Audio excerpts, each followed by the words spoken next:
Seguimos a esta hora, Zulia en caliente, desde las 6 y hasta las 8 de esta mañana, conversando con el profesor Edison Morales, economista, docente jubilado de la Universidad de Zulia.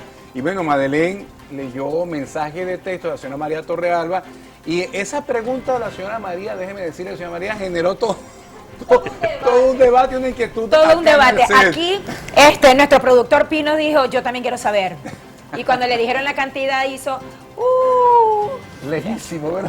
Tiene unas yardas muy atrás. Así es. Profesor Edison Morales, la pregunta, ¿cuánto debería ganar un venezolano aquí en Venezuela para vivir dignamente? Un cálculo por familia. No hablemos del venezolano, hablemos del grupo familiar. Okay. El grupo familiar debería obtener aproximadamente $1.500 mensuales. ¿De cuánto Solamente la canasta alimentaria cuesta $518. La de Maracaibo. ¿Ok? Más el resto de lo que incluye la canasta, por ejemplo, el pago de los colegios de los muchachos, el pago de la electricidad, el pago de los servicios públicos, lo que se pagan, por supuesto, y toda esa cantidad de servicios que se pagan sumarían aproximadamente $1.500. Ahora la gran pregunta es, ¿qué familia de Maracaibo de 4 o 5 personas obtiene $1.500 mensuales? Los 4 millones que usted dijo. Los 4 millones que yo dije. En todo el país. En todo el país, exactamente, que es el ingreso promedio más alto que se ha calculado hasta este momento. Ahora, los venezolanos saben mucho de economía, profesor, porque la expresión que resume todo eso es cuando la gente dice, ¿cómo va ahí? Estoy trabajando para medio comer. ¿Qué es esa, la canasta alimentaria? Claro, eso es todo. O sea, y no le alcanza. Para comer. No le alcanza. Claro, pues la canasta alimentaria Vamos a dar que no entran dentro de este grupo. Vamos a dar algunas cifras que se mencionaron aquí, creo que alguien las mencionó.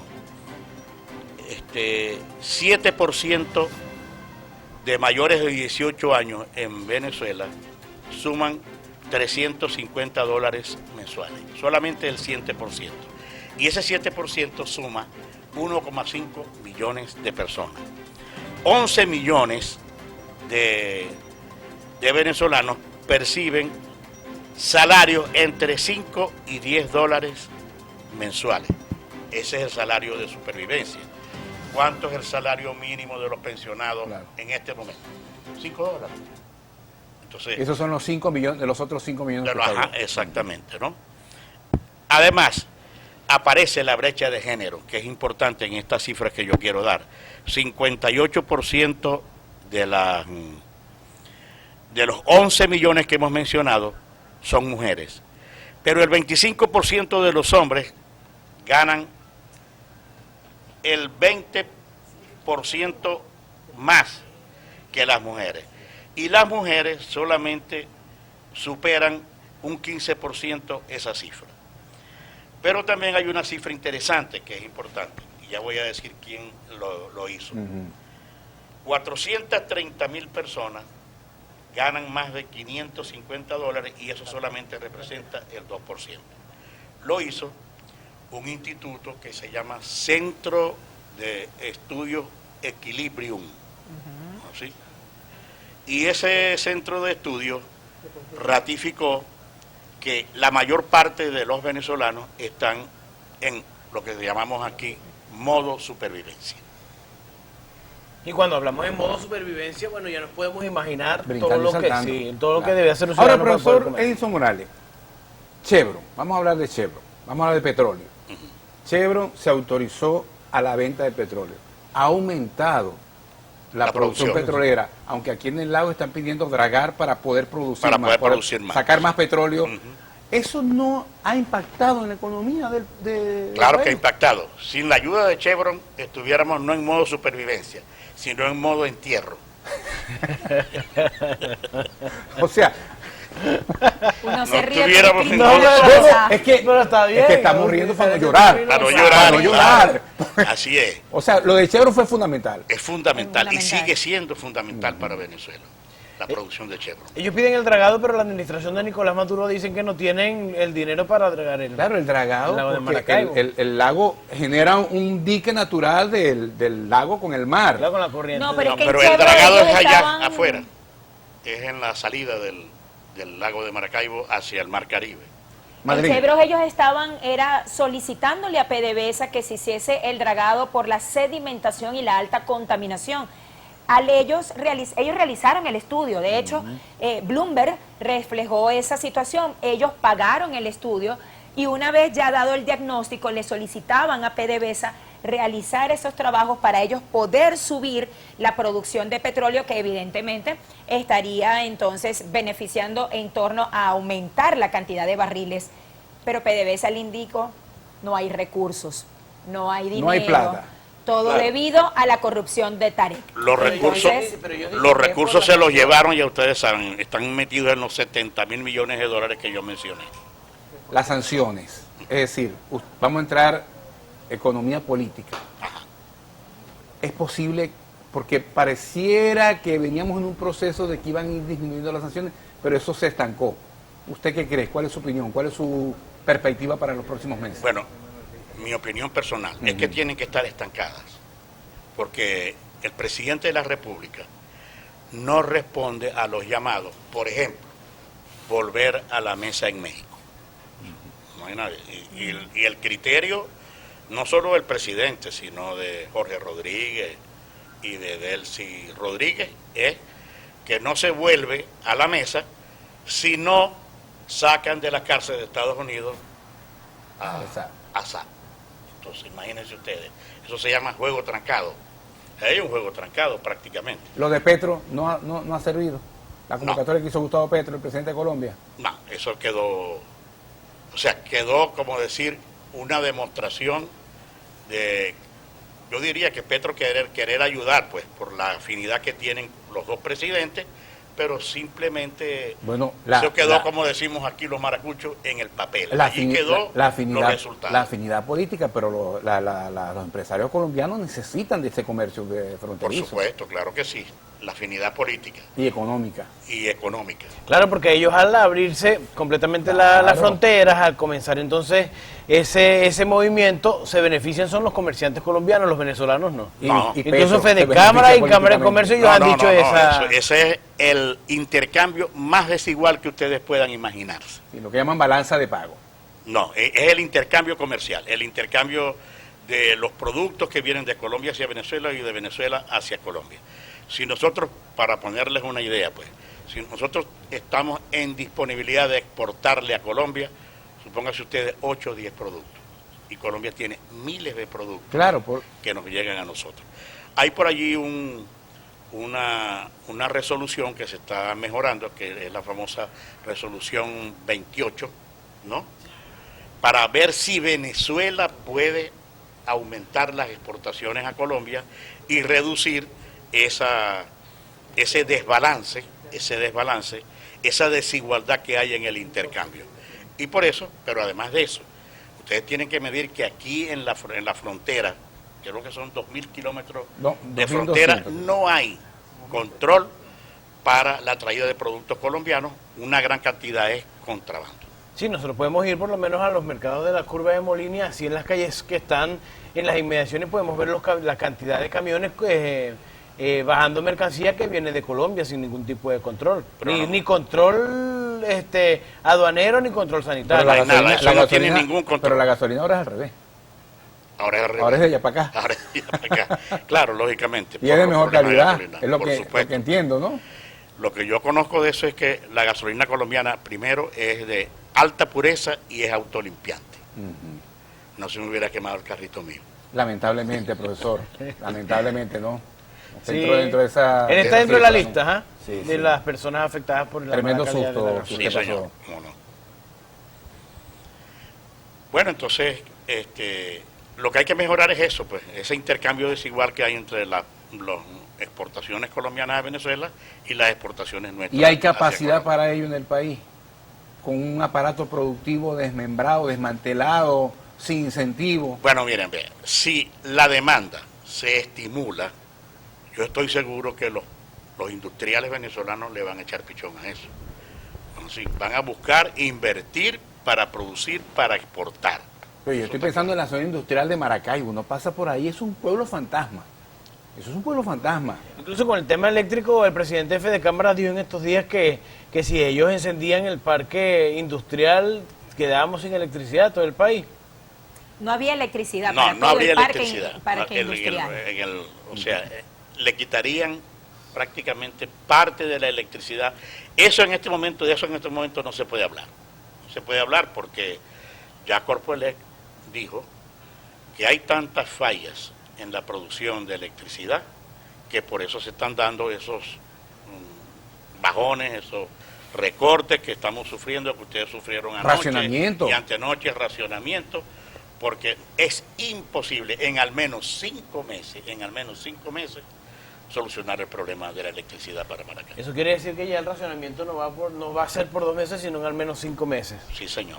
Y eso impacta tremendamente en los procesos económicos. Por supuesto. Productivos, ¿no? No, en los procesos productivos, lógicamente. Ayer escuchaba a una persona que es industrial que decía, yo para arrancar necesito 2 horas de electricidad. ¿No es así? Y entonces, en el momento en que arranca, si le cortan la luz, se acabó la producción. ¿Ves? Entonces, esos son los problemas graves que tenemos y, por supuesto, el desencanto de muchos productores industriales de la ciudad y del estado Zulia en términos de esa deficiencia brutal, yo le diría que es brutal, que tenemos en la generación eléctrica en el Zulia. Electricidad y combustible, porque hay gasolina, pero ahora el gasoil es impresionante cómo se ha convertido en un producto que vale mucha plata. Vale mucha plata, exactamente. Pensando en los productores del campo, por ejemplo. Claro, los productores del campo también se están, lo que decimos en maracucho, entre comillas, apretados. Están apretados por el gasoil y están apretados por la coima, están apretados por muchas cosas que los siguen afectando notablemente y que afectan la producción agrícola y que nuestros alimentos, por supuesto, agrícolas lleguen, agropecuarios lleguen. La coima es la ciudad. vacuna, La la extorsión. La extorsión. Y es voz populi. Es voz Eso antes, populi. eso antes no hablaba nadie, No, pero ahora claro. eso es voz populi. Entra dentro de los costos, Y dentro de los costos. desafortunadamente. Desafortunadamente, y eso va a los precios finales que nosotros pagamos en los productos. Los pagamos Son así. nosotros los Los consumidores. ciudadanos. Los consumidores, claro, eso lo pagamos nosotros. Todo lo que afecte, que incremente los costos, eso se llaman técnicamente y científicamente costos de transacción. A medida que los costos de transacción aumenten, los precios finales que nosotros pagamos van a ser Más mayores como consumidores. Y a mí me asombra que en este país, en cualquier país del mundo, el ministro o la ministra de Economía son voceros fundamentales. Aquí sigue siendo ministra de Economía Delcy Rodríguez. Sí, claro, Creo que encargada todavía. todavía encargado. Encargada. Es la ministra de Economía encargada de este país. Ujú. Pero Y ¿quién- El problema es que eso no se ve en las respuestas de política económica eficientes que enrumben nuevamente al país por la senda del progreso. Sí. O sea, yo no veo hablar ni a la presidenta ni al presidente del Banco Central, que creo que no sabe mucho de eso, ¿no es así? De decir, miren, ve, esta política de represión de crédito se hace por esto y por esto, o esta política económica de estímulo a la producción industrial las estamos haciendo también indicada por esta razón. No, eso no existe en Venezuela. Pareciera Yo que veo la hablar única- a todos los ministros de Economía de América Latina, en México, en Argentina, en Chile, en todas partes los veo hablar y los veo exponer la política económica. Aquí nadie expone política Es económica. que pareciera Es que que la y política... esa es la clave. Pareciera que no Pareciera hubiese que la voluntad. política económica, la medida, no sé, saquen ustedes la ignorancia, profesor, pero pareciera que la gran medida económica de este país es meterle dinero a las entidades bancarias privadas para aguantar claro. el precio del dólar. Eso No, no, parecería eso que es fuera... todo, eso es todo. Claro, esa es una crítica que yo hago también al gobierno nacional. Y es que el gobierno nacional tiene ya tiempo asesorado por 2 economistas ecuatorianos que le están echando la culpa, por cierto, a los trabajadores por el incremento del precio del dólar o por la variación hacia arriba del tipo de cambio. Eso es lo que están haciendo.